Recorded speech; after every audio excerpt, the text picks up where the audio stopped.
Iran ಮೇಲಿನ America ದಾಳಿಗೆ ಅಸಲಿ ಕಾರಣವನ್ನ ರಷ್ಯಾ ವಿದೇಶಾಂಗ ಸಚಿವ ಬಿಚ್ಚಿಟ್ಟಿದ್ದಾರೆ. ಇನ್ನು ಅರಬ್ ದೇಶಗಳಿಗೆ ಅಮೆರಿಕ ಅಧ್ಯಕ್ಷ ಟ್ರಂಪ್ ಮೋಸ ಮಾಡಲು ಮುಂದಾಗಿದ್ದಾರೆ. ಇರಾನ್ ಯುದ್ಧದ ಮಧ್ಯೆ ಟ್ರಂಪ್ ಭಯಾನಕ ಪ್ಲಾನ್ ಮಾಡಿದ್ದಾರೆ. ಅದು ಏನು ಅಂತೀರಾ? ನೀವೇ ನೋಡಿ.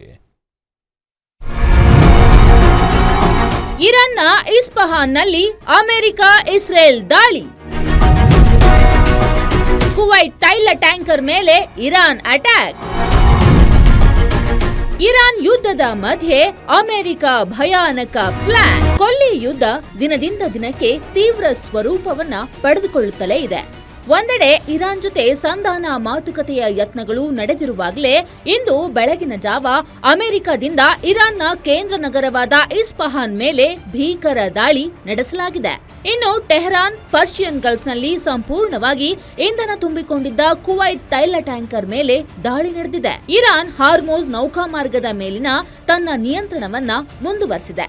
ಹೀಗಾಗಿ ತೈಲದ ಬೆಲೆಗಳು ಏರಿಕೆಯಾಗಿದ್ದು ಜಾಗತಿಕ ಮಾರುಕಟ್ಟೆಗಳು ಅಸ್ಥಿರಗೊಂಡಿವೆ. ಇನ್ನು ಇರಾನ್ ಸಂಘರ್ಷ 2ನೇ ತಿಂಗಳಿಗೆ ಕಾಲಿಟ್ಟಿರುವಂತೆಯೇ ಯುದ್ಧ ಮುಂದುವರೆಸಲು ಆರ್ಥಿಕ ಸಂಕಷ್ಟ ಎದುರಿಸುತ್ತಿರುವ ಅಮೆರಿಕ ಇದೀಗ ಯುದ್ಧಕ್ಕೆ ಹಣ ನೀಡಲು ಅರಬ್ ರಾಷ್ಟ್ರಗಳಿಗೆ ಒತ್ತಾಯಿಸುತ್ತಿದೆ ಎನ್ನಲಾಗಿದೆ.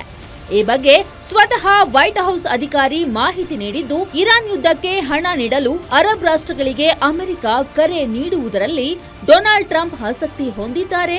ಈ ಆರ್ಥಿಕ ಹೊರೆಯನ್ನ ಅರಬ್ ರಾಷ್ಟ್ರಗಳಿಗೆ ವರ್ಗಾಯಿಸುವುದು ಅಧ್ಯಕ್ಷರ ಮನಸ್ಸಿನಲ್ಲಿದೆ ಎಂದು ಶ್ವೇತಭವನದ ಪತ್ರಿಕಾ ಕಾರ್ಯದರ್ಶಿ ಕ್ಯಾರೋಲಿನ್ ಲೇವಿಟ್ ತಿಳಿಸಿದ್ದಾರೆ.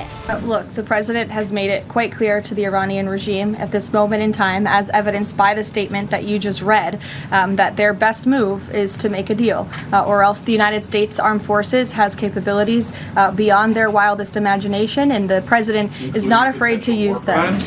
That's not what I said, Garrett, and you're saying the word potential for a reason, because I'm sure some experts are telling you that in your ear to try to ask me that question. Of course, this administration and the United States Armed Forces will always act within the confines of the law, but with respect to achieving the full objectives of Operation Epic Fury, President Trump is going to move forward unabated, and he expects the Iranian regime to make a deal with. Iran ಯುದ್ಧದ ಹೆಚ್ಚುತ್ತಿರುವ ಉದ್ವಿಗ್ನತೆಯ ನಡುವೆ ಅಮೆರಿಕವು ಯುರೋಪ್ನಿಂದ ಹಿನ್ನಡೆ ಎದುರಿಸುತ್ತಲೇ ಇದೆ. ಮೊದಲನೆಯದಾಗಿ Spain ತನ್ನ ವಾಯುನೆಲೆ ಬಳಸಲು ನಿರಾಕರಿಸಿತು. ಇದೀಗ Italy ಕೂಡ ಕಠಿಣ ನಿಲುವನ್ನ ತೆಗೆದುಕೊಂಡಿದ್ದು ಅಮೆರಿಕಕ್ಕೆ ಮಹತ್ವದ ಸಂದೇಶವನ್ನ ಕಳುಹಿಸಿದೆ.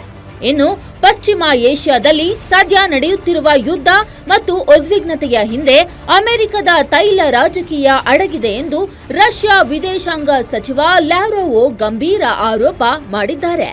ಅಣ್ವಸ್ತ್ರ ಮತ್ತು ಕ್ಷಿಪಣಿಗಳ ನೆಪವೊಡ್ಡಿ ಇರಾನ್ ಮೇಲೆ ದಾಳಿ ನಡೆಸುತ್ತಿರುವ ಅಮೆರಿಕದ ಅಸಲಿ ಉದ್ದೇಶ ಆ ದೇಶದ ತೈಲ ಭಂಡಾರವನ್ನ ಲೂಟಿ ಮಾಡುವುದೇ ಆಗಿದೆ ಎಂದು ಲಾರೋವ್ ಚಾಟಿ ಬೀಸಿದ್ದಾರೆ. ಒಟ್ಟಾರೆ ತೈಲ ನಿಕ್ಷೇಪ ಹೊಂದಿರುವ ದೇಶಗಳನ್ನ ಅಮೆರಿಕ ಟಾರ್ಗೆಟ್ ಮಾಡಿ ಅಲ್ಲಿನ ಸರ್ಕಾರವನ್ನ ಉರುಳಿಸಿ ತನ್ನ ಕೈಗೊಂಬೆ ಸರ್ಕಾರವನ್ನ ಕೂರಿಸಲು ಪ್ರಯತ್ನಿಸುತ್ತಿದೆ. ಈಗ ಇರಾನ್ನ ತೈಲ ಸಂಪತ್ತನ್ನ ನಿಯಂತ್ರಿಸಲು ಅಲ್ಲಿನ ಆಡಳಿತವನ್ನ ಬದಲಾಯಿಸಲು ಸಂಚು ರೂಪಿಸಲಾಗಿದೆ ಎಂದು ವಿಶ್ಲೇಷಿಸಲಾಗಿದೆ. News desk, guarantee news, Bengaluru.